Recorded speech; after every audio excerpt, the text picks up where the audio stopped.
Till the Groke falls in love. Part 1, Chapter 7. One evening, there was a scream, very loud at first but decreasing for some time before it died away.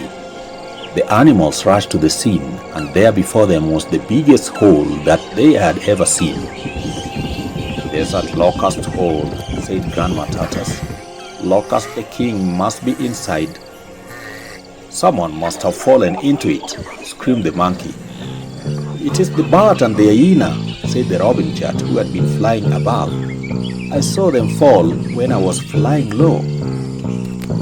"I swear by my yellow wings and black hood that the love of bones is the root of all falls," said the weaver bird. "By my long tail, I swear that the love of darkness is the bat's undoing," said the monkey. "Shut up," ordered Prince Lion. The animals were horrified. Prince Lion went to the edge of the hole and called out, "Bat and hyena, do you hear me? Come out." The bat did not respond, but the hyena whimpered, "Desert Locust, free the bat and the hyena, or else—" Silence. Prince Lion sent eagles into the hole. Presently, there was flapping of enormous wings and buzzing oars of a helicopter. The Locust king, red in the eye and brown in the body, flew out. He was surrounded by a swarm of brown, black bodyguards who buzzed like a million bees around. The locusts had sharp claws that they brought out of their scabbards. At first they caused a dust storm with their wings like a million helicopters, taking off on a bare terrain. The animals fell back, some hit by the sands and others blinded by the dust. The locusts attacked the animals with their claws and wings. Locust the king grabbed 10 animals in his sharp claws and hurled them into the sand dunes. His red eyes glowed and burned the animals as though it were a furnace. The animals cried in horror. Prince Lion roared. The other animals marched behind him. For some time, the lion stared at the locust. The locust stood his ground, his red eyes glowing. Ogila the hare said, "We belong to one continent, O Locust the king," said the hare. "Make peace." The sharp ringing sound caused physical agony even to the animals with the toughest ears. Then he said, raising a dust storm, "Perogas rapus." To Prince Lion, this was not only an unpleasant sound, but a declaration of war. He charged, and it was a marvel to watch him. He spread his long body across the desert, thrust his powerful forelegs into the air, and bared his fangs as his mane shimmered in the yellow sun. Locust the king did not wait. "Perogas rapus, pagas mossaje,"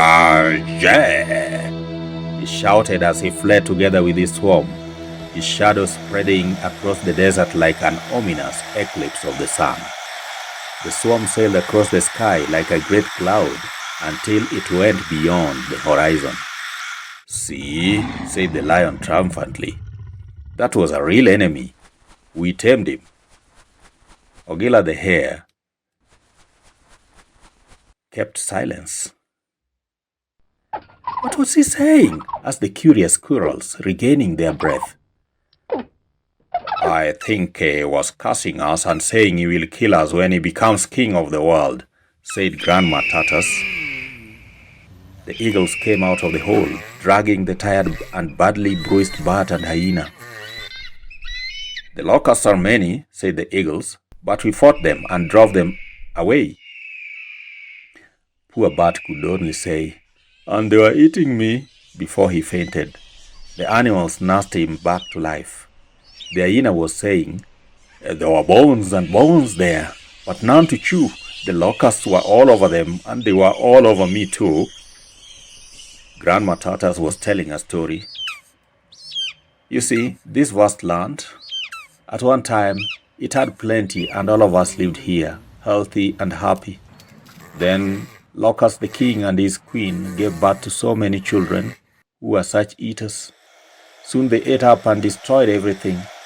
When they were told to plant trees, they turned a deaf ear. They were eaters and destroyers only. The worst thing that they did was to eat up and destroy the sun trees, just as other greedy kings in other parts of the great desert had done. That was when the fierce eye of the sun was cast in this direction.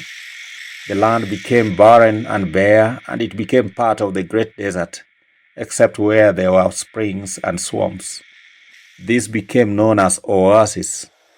People moved away to make a living out of farming elsewhere, but King Locust followed them with his swarms and ate up everything that they grew. The animals came together and fought the locust and drove them back to the desert.